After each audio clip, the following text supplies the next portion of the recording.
Hi, I'm Mike Rugnetta, this is Crash Course Mythology, and today we continue our discussion of heroes and heroism. This time, we're looking at the hero king Rama, whose story is told in one of the core texts of the Hindu tradition. That's right, we're discussing a living religious tradition. Tote and I would like to remind you that we'll be focusing on the narrative and cultural aspects of Rama's story rather than its religious meaning or potential historical truth. Also, a quick note on pronunciation. There aren't any Sanskrit scholars around Crash Course HQ, so we're going to do our best, but I can guarantee that I'm not going to be perfect. We've put the sources that we've used for pronunciation in the doobly-doo if you're curious how we arrived at any of what I'm attempting to say. Thank you in advance for all of your kind and helpful comments. So, who is this Rama anyway? Rama is an avatar of the god Vishnu. He's brave, philosophical, and really good at archery. And also blue, which is very classy. Oh, very fashionable, Tote.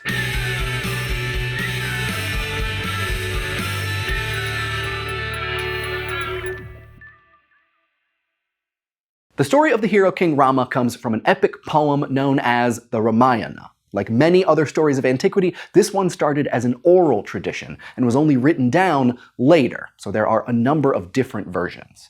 Today, we're mostly referencing a version recorded by the poet Valmiki between 400 and 200 BCE, when the story was already at least 300 years old. We'll talk about the significance of this myth to the Hindu tradition, but not all versions of Rama's story are Hindu. He shows up in Buddhist mythology too. It's also worth noting that there's some debate over how well this story represents Hindu culture, values, and principles generally. We're not going to do the same hero's journey blow by blow as we did with Gilgamesh, but you'll definitely find plenty of those archetypal scenes. Spoiler alert, there's at least 5 instances of supernatural aid, some of it from monkeys. And we are going to come back to Campbell later to ask who really is the hero of the Ramayana. Keep that question in mind. Our version of the Ramayana is a truncated version from Thury and Divini's Introduction to Mythology textbook. And we start our story right at the beginning, from Rama's birth. His family is really important, and there are lots of them, so it actually might not hurt to take notes. You got a pen? No? It's okay, I'll wait. Okay, you ready? Let's do this. Rama is born the son of Dasharatha, the king of Koshala. He has an auspicious birth. The first of 4 sons after a long period of kingly infertility. And the king has 3 principal wives: Kaushalya, Rama's mama, Kaikeyi, who gives birth to Rama's brother Bharata, and Sumitra, who has twins, Lakshmana and Shatrugna. All 4 princes are very princely, smart, polite, they look real sharp in fancy dress, but Rama is clearly the princeliest. One day, the sage Vishwamitra comes looking for help dealing with the Rakshasas, a group of demons who are just generally bad news. Rama, who is old enough to do something about it, pledges to help Vishwamitra. He and his brother Lakshmana assist Vishwamitra in an important sacrifice first, though, earning top marks for both piety and general heroic character. Afterward, Vishwamitra takes Rama and Lakshmana to a neighboring kingdom where they meet the beautiful princess Sita. Her father, the king, had promised Sita's hand in marriage to any man who could string Shiva's bow. And no, that is not a euphemism. Shiva has an incredible, divine, massive bow for arrows. So here's where Rama really distinguishes himself. He not only strings the bow, he draws it with so much force that it breaks apart in his hands. The king is satisfied, Rama and Sita are married. 12 years later, Dasharatha decides to give up his throne and names Rama as successor. In a moment of familial political intrigue, though, Manthara, the maid-servant to Queen Kaikeyi, convinces her that her son Bharata, Rama's younger brother, would be a better king. Kaikeyi goes to Dasharatha and begs him to fulfill a promise he made years before. Dasharatha resists at first, but is stuck between his commitments.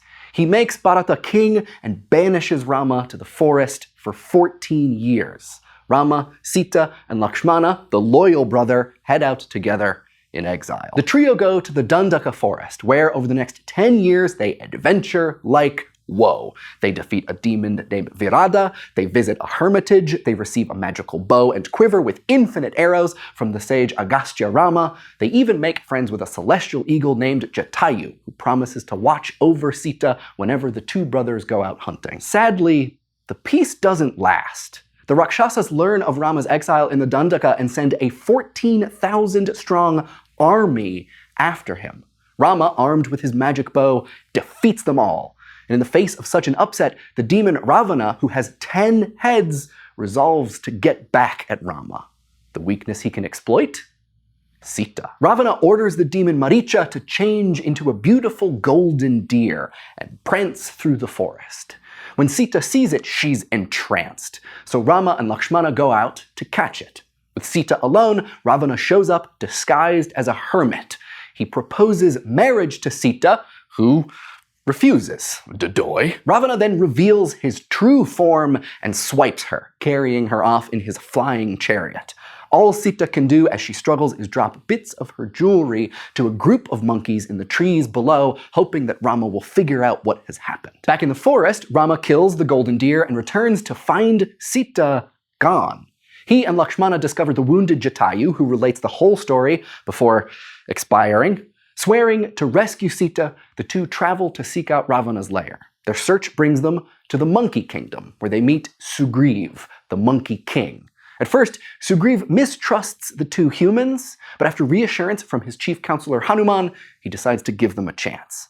So Rama does what he does best, boss archery feats, and Sugriv is so impressed that they all become friends. The monkeys are happy to help Rama rescue Sita, but there's one problem. It's monsoon season, which makes travel very difficult. While he waits, Rama pines away for his missing wife.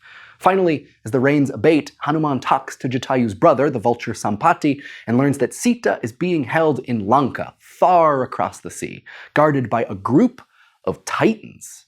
And it just so happens that Hanuman isn't any old monkey, but the son of the wind. So he agrees to fly across the ocean and help locate Sita. Hanuman arrives in Lanka only to discover a grief-stricken woman in ragged clothes sitting beneath a tree in the Ashoka garden.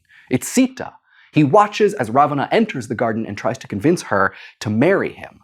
Sita rebuffs him yet again, and he flies into a rage, saying she has 2 months to change her mind or he'll slice her up, cook her, and eat her. This brings us to the thought bubble. After Ravana makes his threat and leaves, Sita is stricken with grief. Her thoughts turn to suicide, but at this exact moment, Hanuman steps from his hiding place. He tells Sita he brings Rama's good wishes, but Sita balks. What if this is Ravana in yet another disguise, trying to trick her? Hanuman proves who he is by presenting Rama's signet ring and offers Sita an escape, but Sita refuses. It's only proper that Rama be the one to rescue her. Hanuman flies back to Rama with this news. Rama is overjoyed to learn that his wife is safe, so he leads a monkey army across the sea to Lanka.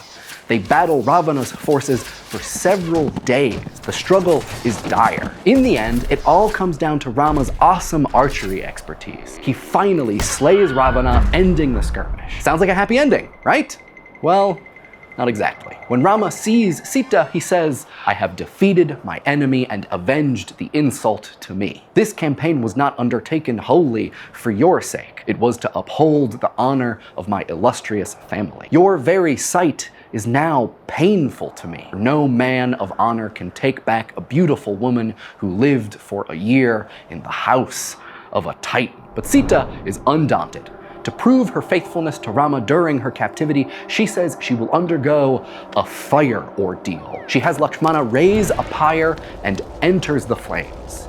She is immediately taken up by the fire god unscathed, thus proving her purity beyond a fire-cast shadow of a doubt. Thank you, Thought Bubble. Rama accepts Sita and even backpedals a bit, saying he knew all along she was worthy. Just kidding, baby. I knew you were legit.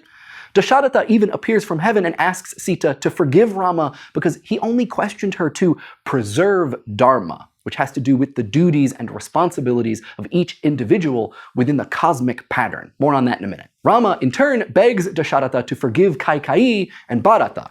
Dasharatha agrees. Then Rama asks the god Indra to bring all the monkeys who died in the war back to life, which he does. Live, my pretties, live! So maybe it's a happy ending after all. Now reunited, Rama and Sita fly with Lakshmana and all the monkeys to Ayodhya, where Rama is finally crowned king. He He gives Sita a pearl necklace which she passes on to Hanuman, and Rama rules wisely and happily over his kingdom for 10,000 years. We've only barely scratched the surface of this epic story, but even in a truncated form you can see how many characters get to take important and meaningful actions. And that's why we wanted to ask, who's the real hero here? Rama is the easy answer. He has a ton of qualities recognized through Campbell's framework. He has a miraculous birth, he journeys away from a comfortable life, he crosses a threshold into a dark forest, he's helped by wise people and supernatural companions, and returns to his homeland a changed person. But Campbell's theory isn't the only way to identify a hero. Rama is also a hero in the specific context of Hindu belief and practice. Specifically, he's a hero in that he follows his dharma, behaving as his role in life dictates. Again, we turn to mythology scholars Thuri and Divini. In the Ramayana, in accordance with this principle of dharma, we see that Rama must behave appropriately as a son, a brother, a military leader, a protector of his beloved, as each situation demands. He is heroic because he finally succeeds in being the faithful and dutiful son, loving husband, and caring brother, while also being a stern leader and a powerful warrior. Taken in this light, almost everything Rama does, especially abdicating his throne in favor of his brother since it's his father's wish, makes Rama heroic. It's even supposedly heroic for him to spurn Sita. But maybe Sita is the hero of the Ramayana. If following dharma is what makes someone heroic, then Sita is just as qualified. She dutifully follows Rama to the forest and resists Ravana's advances, even when he threatens to cook and eat her. When Hanuman offers to sneak her out, she chooses to remain captive to give Rama the chance to fulfill his dharma. She's so virtuous that when she throws herself on a pyre, she's saved by the god of fire himself. That's the sort of divine assistance awarded to heroes. We might make similar arguments for Hanuman, who undertakes his own very Campbellian hero's journey, or for Lakshmana, who follows his own dharma alongside Rama. In this version of the Ramayana, which remember is only one of many possible stories of Rama and Sita, we see many of the tropes that Campbell and others identify in heroic stories. But we also see duty as a heroic imperative. There isn't one way of defining a hero, and the fact that heroic qualities are divided between this story's participants, maybe that's a suggestion that one need not be an avatar of Vishnu to demonstrate heroism, however you define it. Thanks for watching, and come back next week as we continue talking about heroes. We'll swing up through Europe to learn about one particular remarkable magic cup, the Holy Grail. Nee! Check out our Crash Course Mythology tote bag, and poster, available now at dftba.com. Crash Course Mythology is filmed in the Chad and Stacy Emigoltz studio in Indianapolis, Indiana, and is produced with the help of all these nice people. Our animation team is Font Cafe, and Crash Course exists thanks to the generous support of our patrons at Patreon. Patreon is a voluntary subscription service where you can support the content you love through a monthly donation to help keep Crash Course free for everyone, forever. Crash Course is made with Adobe Creative Cloud. Check the description for a link to a free trial. Thanks for watching, and yes, you're right, the Wicked Witch never did call those flying monkeys my pretties!